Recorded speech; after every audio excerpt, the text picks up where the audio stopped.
Dirt is soil that has been displaced. If it has not been displaced and it's in the dirt, it's soil.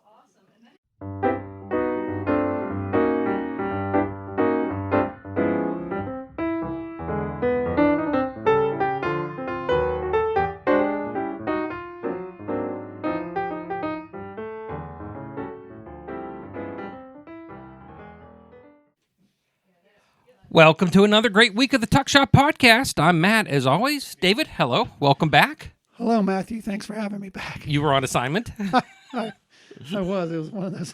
It was a Monday. Let's leave it at that. Yeah, I know it's not good when you call me at 7:30 in the morning. Something has happened. It was a Monday. It was a Monday, that's for sure. Yeah. But we made it. Had a great episode. More importantly, not only was it a great episode, but we launched the Alumni First Business Directory. It is now live. It is out there. We've gotten some great media coverage. Nice article in the paper. I'm thrilled. And we started to get actually a couple of generated from that article and some of the social media we did. A couple of alum have reached out to my office to be added. And again, I'm going to say the bonus that you get into the directory, but there's also the bonus that we're going to eventually you will see your business highlighted on our Alumni Tuesday business focus. Yep. So, I mean, we get it. So it's kind of a bonus, kind of getting into that directory, but we're also shooting you out onto our Facebook page. They may not coincide directly together because we kind of put you into the queue and then, and it's because it's interesting, Matt and I were just talking that, I do the research to find the businesses, but it's not uncommon that I just end up seriously bumping into somebody or in another meeting or an alum that you're like, hey, wait a second, that business you talk about, is that yours? Yes, it's mine.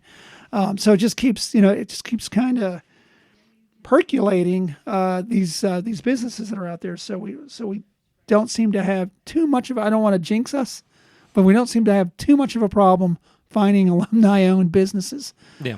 So it's kind of an exciting, kind of like finding an Easter egg when somebody says, hey, I own this business. And if you look at the directory, the last thing I'm going to say about it is, one of the things that's neat about it is just how diverse it is. It goes from everything, I was just thinking the other day, it goes everything from an alumni that's part owner of the mill rats, all the ways to accounting firms, all the ways to engineering firms, to just so much different stuff in there. So please, if you're not a business owner, check it out. Because like the name says, alumni first. We want alumni to check it out. It's a really neat thing, and again, as we collect these, reach out. As always, in the description of the podcast, we're here. Get a hold of us. Send us the info. We're glad to talk to you. And then every quarter, we're going to be updating the directory. It's a lot of stuff moving. It's a lot of pieces, and that. This is just a small slice of, so it's not at this point yet an instantaneous thing to get them all uploaded. Yeah. But we have version 1. Yeah. But at a week ago it was version none. So true. We will take it. Absolutely. By far. Absolutely. So David, you came over to the studio here with a pile of notes for things going on. Talk about stuff moving targets. So let me rip through October here, which starts in 48 hours? Or no, it starts tomorrow. No, today. Yesterday. Wednesday. As we're recording on the 29th, for those who are now broken reality because of David. So this episode is the 1st of October. 1st of October. Welcome to October, everyone. Week 6 of the term, by the way. Yeah, let me shoot through just what's happening in this month alone. So October 18th is Family Weekend and Homecoming, Alumni Family Weekend and Homecoming. A lot of stuff going on there. I'm just going to kind of just tell you the stuff that's alumni related. There's a lot of other things going on that are campus related. I know they've got a speaker and some other things, other activities, but we kind of kick the whole thing off at 9:30 with the education reunion, 10 o'clock volleyball game, alumni volleyball game. Then between that game and the 1 o'clock women's game, we're doing an alumni meetup down at the Hall of Fame room for volleyball alumni. 2 o'clock, the alumni committee right now is working on a scavenger hunt. So that's going to start at 2 o'clock. Prizes, first, second, and third place, some pretty nice prizes they'll be giving away. 4 o'clock, women's volleyball. We celebrate 50 seasons with a dinner down at the Living Learning Center. 4:30 right now, still working on in flux, doing a professor meetup with pizza. I believe that's going to be in the Murtha Center, but it's going to, come on in and talk to some professors, talk to staff that you may have had acquaintances with while you were here. 6 o'clock, hospitality tent opens up for the alumni. Bonfire starts. There's a band. We did, originally we were going to charge for that. We now are making that just by RSVP only. So let us know you're coming. We'll have a cash bar for alcohol, but there will be food provided at the hospitality tent for alum. Bonfire, of course, is free. Then a band to follow. Thing wraps up at 9 o'clock with fireworks. So you could literally spend your entire day here, and that's not including the things that are going on. So that's going to watch within the next week or so. That should all be live, registration, social media platforms, that sort of thing. The other thing, October 26th and 27th, talked about it before. 1 o'clock on October 26th, we'll be doing a women's volleyball meetup at the Wake Forest pit game. Watch for details on that. And then at 1 o'clock, across the way at the Peterson, women's basketball will be taking on the Panthers at 1 o'clock. And then October 27th, we're back in Oakland again at 7 o'clock, where our men are going to be playing the University of Pittsburgh Panthers at the Pete. The volleyball game is at Fitzgerald. It's still standing down there, so brings back memories.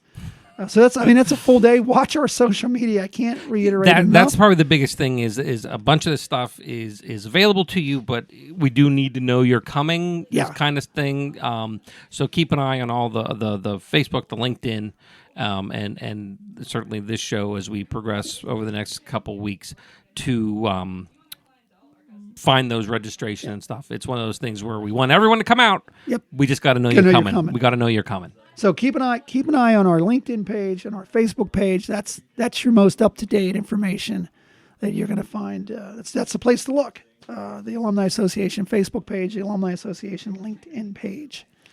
It's October's busy. Holy smokes, October's busy for us. It's not like September was quiet either. No, but it's a lot of good stuff going on.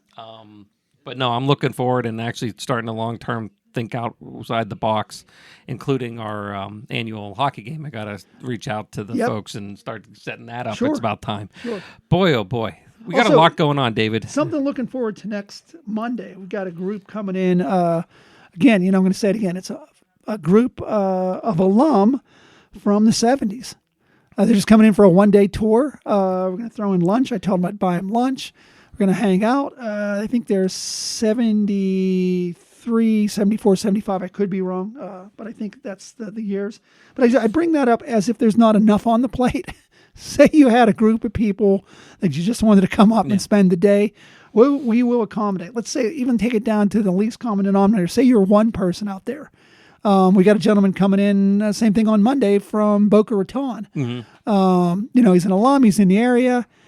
He gives us a call. What's going on? We're going to have him here, again, touring, so on and so forth. So if it's one person and you're just coming through the area, information's in the below. Give me a call. Let me know. And we'll accommodate to either do a one-person tour or a multiple group. We're open to that sort of thing. We're always around. Between the two of us, definitely, there's always somebody who can talk to you and glad to show you around and hear all your stories, because we just it's kind of a neat thing, and that's part of the reason we do this. We actually, oddly enough, it's come up a couple times in the last couple of weeks. Dr. Hunter's history book of the campus that has been.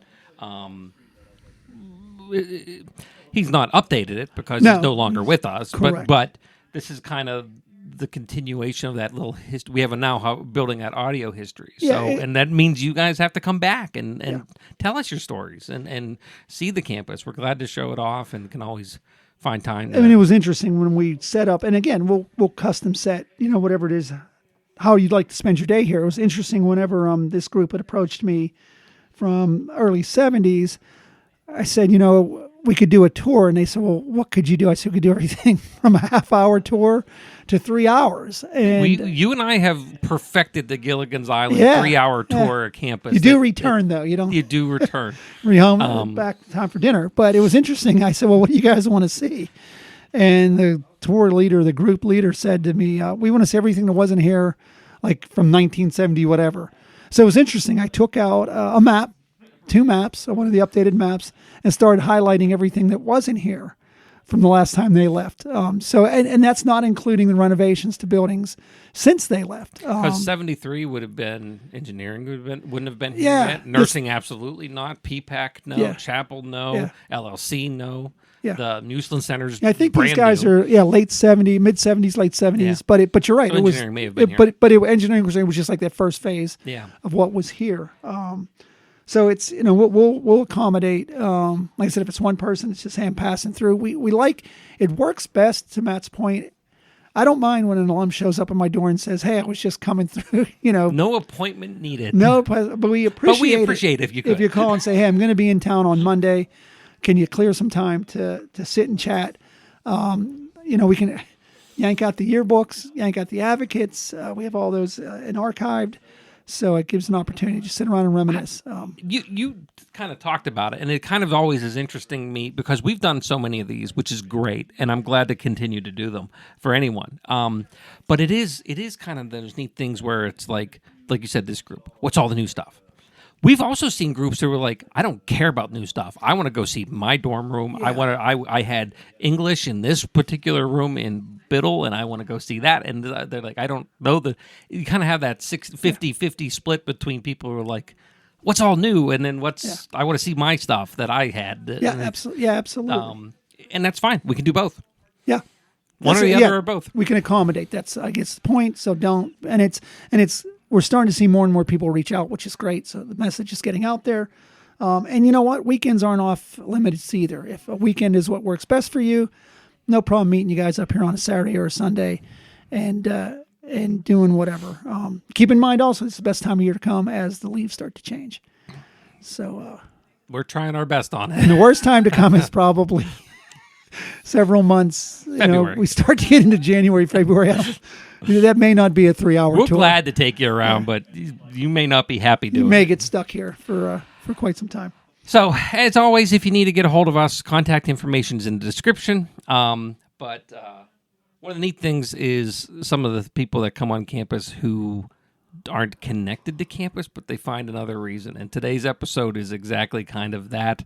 In a week, we're going to be welcoming over 100 visitors from 14 different schools for Region 1 soil judging. So I sat down with members of the team and Dr. Coughenour from formerly geology, now part of geosciences, and Dr. Schaney, who's been on the show before, and she tries to make us smarter about soils.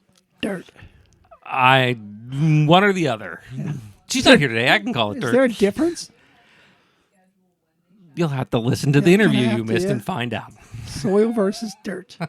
So we're going to head over to that, and here it is.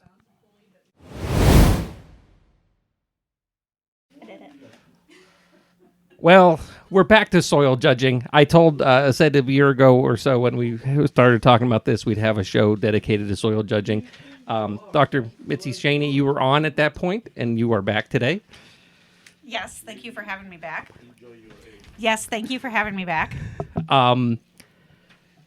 This is your fault that we're Yes. doing this? How did Yes. UPJ end up hosting soil judging? So in soil judging, there are 7 regions across the country. This is a nationwide collegiate contest. We are in the Northeast region. And in the Northeast region, all of the participating schools take turns hosting. And we have had a team since 2019. And I have been asked several times, when are you going to host? When are you going to host? So I said a couple of years ago, I will host in 2025. So it is my turn. Each school is expected to host once a decade. What does it mean to host? For those alumni who are almost all of them who don't know what soil judging is, including ones in this room. Okay, so soil judging. I'll explain soil judging first, and then I'll explain what it means to host. So, soil judging is a contest, but more than that, it's a learning experience. So we spend the first 2 days, all of the students, they come here to our campus, and they'll spend the first 2 days learning about our regional soils. And the way we do that is we have soil pits open for them. So 5 soil pits open on campus here, and then 5 soil pits open at another location. And half the team will be at half of the teams will be at one location, half the teams at the other. And then we'll on Wednesday, and then we'll switch locations on Thursday. So all of the teams will see all 10 of the practice pits. And you are guided through those practice pits by your coach. And our coach here, Dr. Coughenour, he will talk in a minute. You're guided through those, and basically you learn about the soils. And then on the third day is competition day, and that is at an undisclosed location, so you don't look up the soils that are mapped there.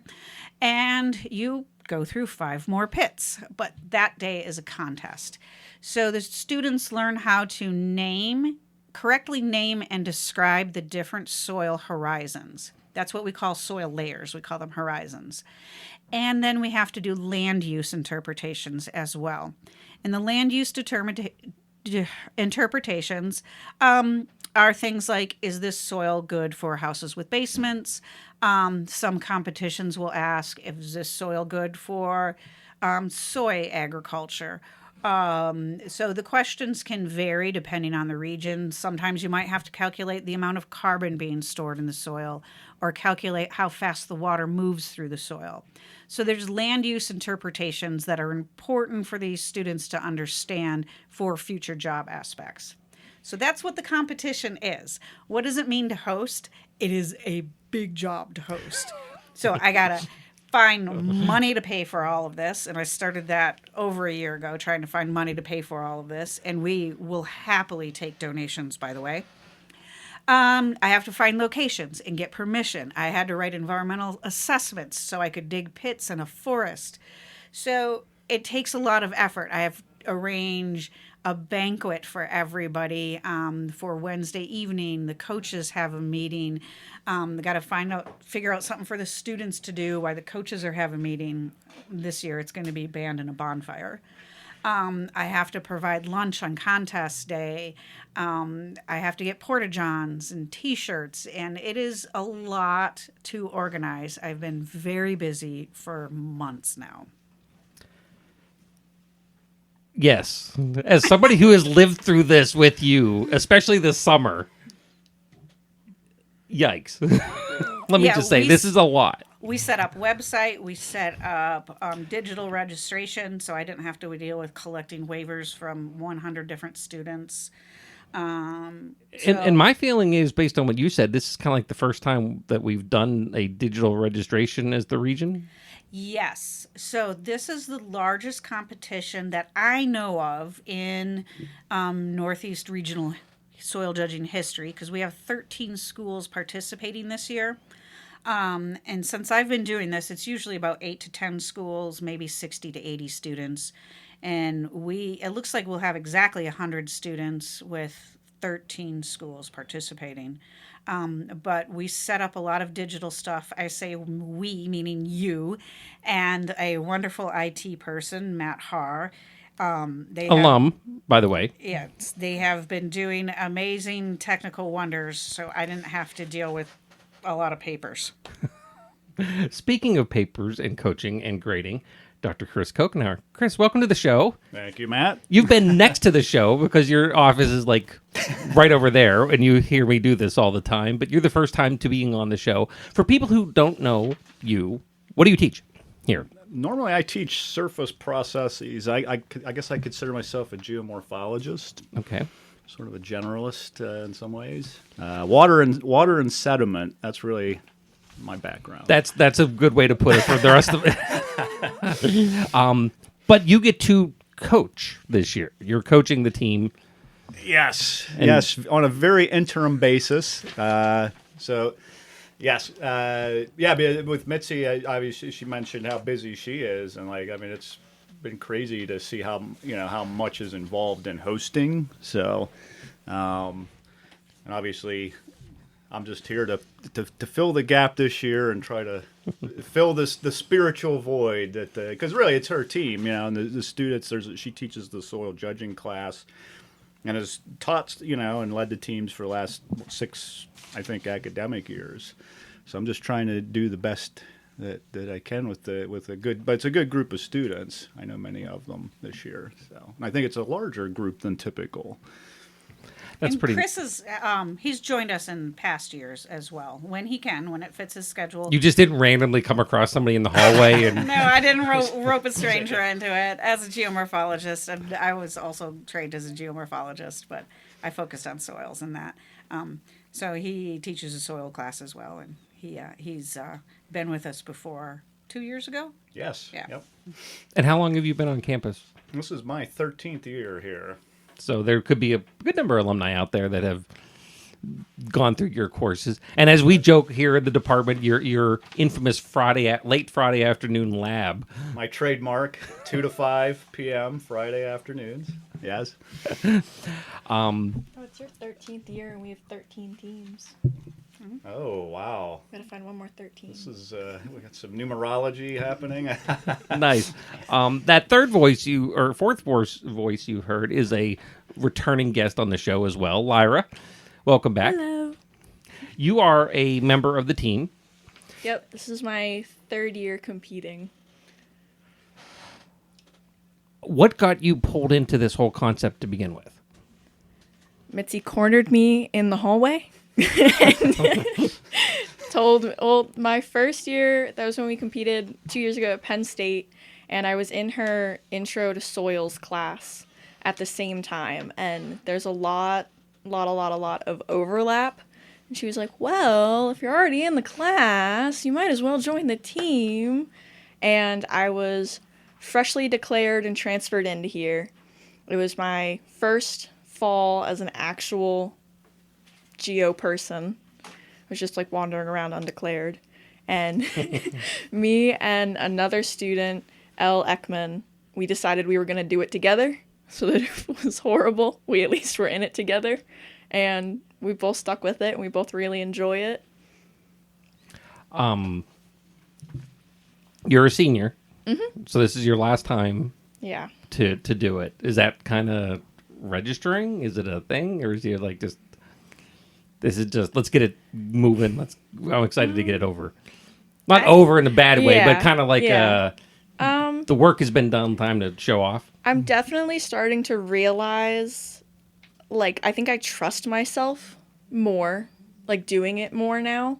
Like, we're standing in practice, and Mitzy offhandedly goes, okay, guys, horizons. And I go, A, AP, BT, BT, BT, BTC. She goes, yeah. It's like, oh. She got it right. It was amazing. She just spewed it out. I'm like, yes, you were correct. All of them. Like, I think I'm still guessing, but I'm guessing with a lot higher accuracy now. And I think I'm realizing that, which is a lot of fun. But, I don't know. I think it's also, at the moment, I'm trying to figure out grad school and if I want to pursue grad school. And I do know, I think I've mentioned this to you before, Mitzy, I'm most likely going to be in the area for another year or two, so this will probably not be the last time I get soil judging. I just might be on the other side. You can come back as an assistant coach. No, I'm the grad student running around making sandwiches. Well, as somebody who enjoys sandwiches, good. Because this is always neat. Because I this is not my side of the department, so I always get to learn a whole bunch and do this as part of it.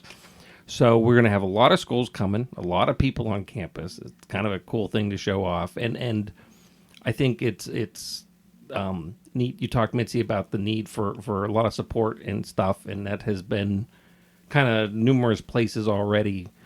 But if there's more people who like, I think this is neat, or I want to support, where can we direct them to help you with this in the future?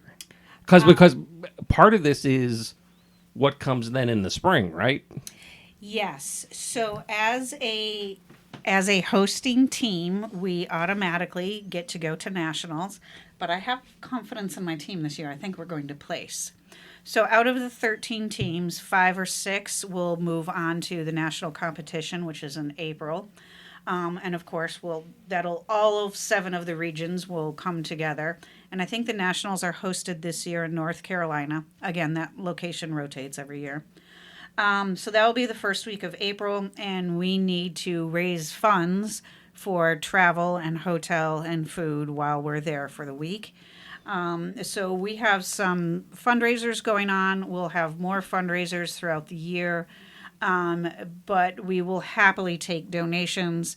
So if you are out there listening and you are happy to donate, as long as you put soil judging on your donation, it will get to us. So Again, it's one of those things that best thing probably for longtime listeners of the podcast would know in the description across the board, David's contacts there.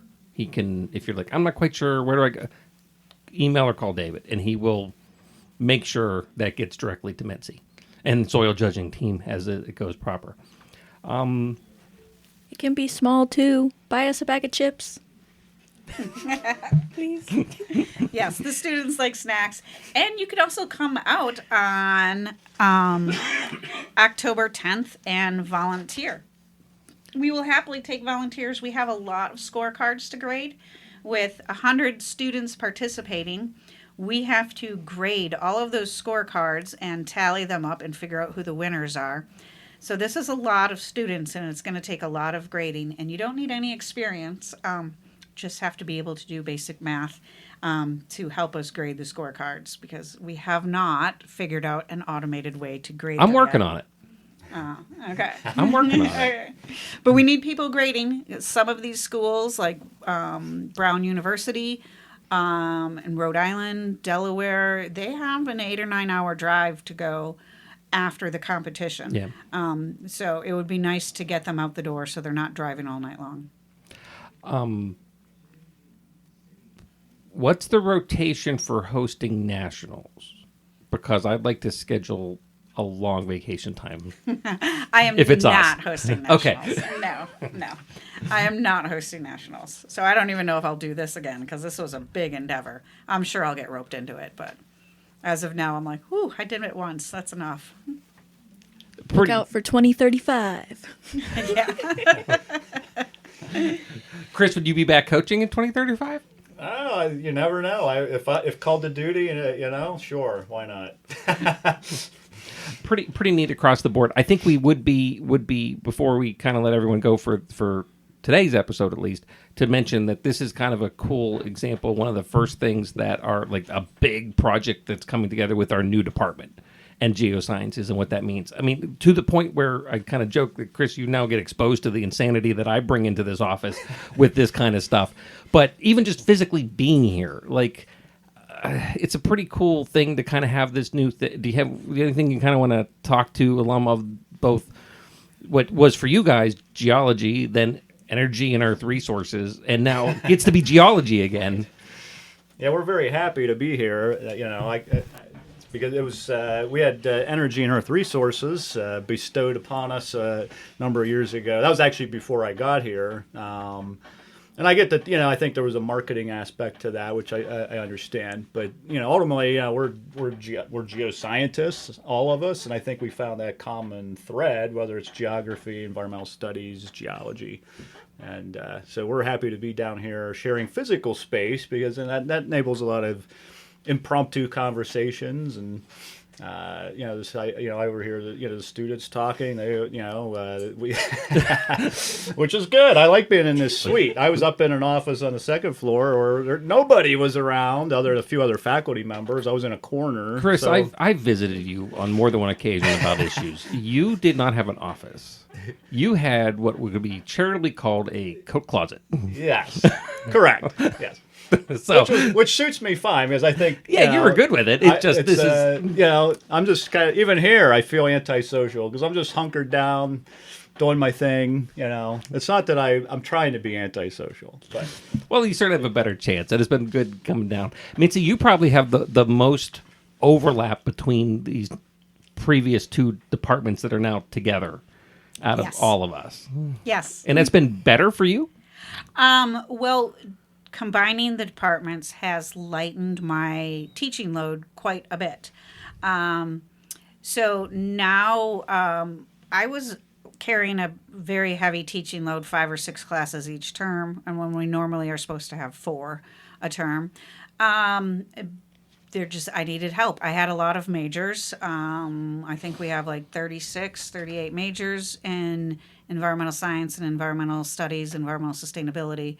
So that was a lot for one person. So now that we are a united front, we have combined some of our classes that overlapped with geology and environment, geology and geography. So it's lightened my load quite a bit. And now I can also focus more on the very specialized upper level classes, special topics, and doing research projects with the students. You're also in charge of all of the work study, and you're one of our club advisors. And yeah, I get to do the department work studies. I'm a club advisor, so I got a lot of stuff here. I'm excited. I do the interns too. Yeah. We get past soil judging. The rest of us might be able to use something of the work study time. Yes, I am hogging up all of work study time now for various things, making maps, making signs, running errands, ordering stuff. Yeah. No, this has been neat, and I've always approached this even when the first conversations came from Dr. Johansson, who I've never been able to get on the show yet, but I'll find a way to get on the show. Because this was my generation, which Chris, by the way, that I went home and I told Sarah about. I was the old generation when we had the conversation about Dr. Bryce the other day. You made her freaking weekend with that. Let me tell you, she just stared into that to no end. But there was a very sharp line between geography, geology, and not in a it was just two separate things. Yeah. And this is from somebody who grew up and lived that world. This has been a very good thing to see for the future of both departments. And I'm saying that not just as somebody who has an office here, but as an alum that says, hey, this is a growth. What was established in the early 70s doesn't necessarily work in 2025. So it's been really cool to kind of see this growth and the excitement and kind of open up options for students to do different things. yeah, it's brought the two clubs closer together. Like, we always used to joke before that we were like cousin clubs anyways, and now we're like sister clubs. Cool. Well, I wish you all well at soil judging. I'll be there, but Lord knows what role I'll be doing. It changes day to day. Thank you. And I will thank you, all three of you, for being on the show. Again, if you are of any interest and any to want to support, reach out to the contact information in the description as always.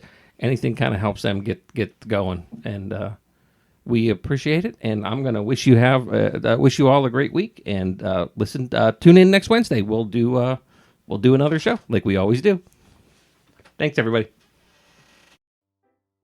The Tuck Shop podcast is recorded live on the University of Pittsburgh at Johnstown campus. Update your contact information with us by visiting johnstown.pitt.edu/alumni. Connect with us online via Facebook and LinkedIn, or consider donating to the university at giveto.pitt.edu/giveupj.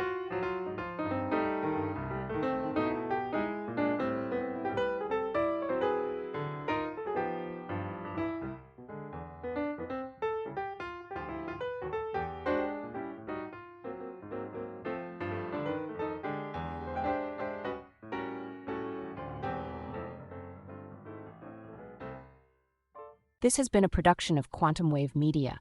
Views expressed do not necessarily reflect the opinion of the University of Pittsburgh at Johnstown.